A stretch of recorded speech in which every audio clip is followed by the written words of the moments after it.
Nag-order nga ako, kalahati ng ulo ng baboy ay gagawin ko sanang crispy, pero natakam ako, gusto kong humigop ng sabaw.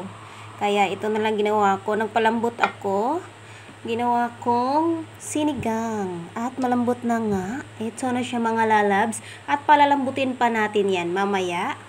Habang nilalambot ang ulo ng kalahating baboy ay ito na ang aking mga ingredients: pechay, gabi, mamasita, sinigang, limang sili, loya, Bombay, at ang aking sanglad. Eto na mga lalabs.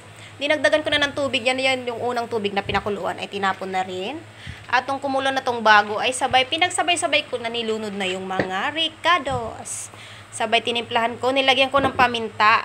Nagulat pa nga yung mga kasamang ko dahil bakit daw may paminta ang sinigang. Depende na lang naman yan sa iyo kung anong gusto mong itimpla. At nung kumulo na nga ulit, ay tsaka ko nilagay yung gabi. Mas masarap kasi may gabi, malapot-lapot. At masarap ang paghigop. Walang masyadong gulay nga kasi yun lang.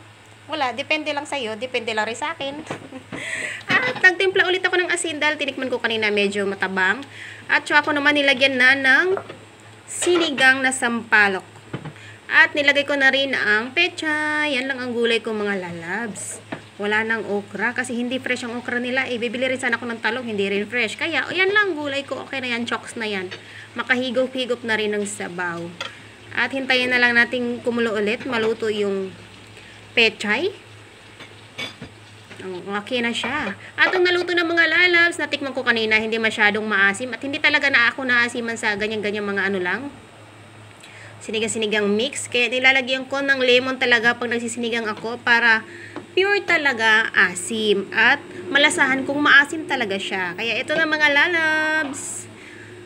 Nauna pa ang uso, oh. Yan, sarap. Yummy, yummy. Imbis na i-crispy ko, hindi na ma-crispy. Kaya, sinigang na lang. Kalahati ulo ng baboy.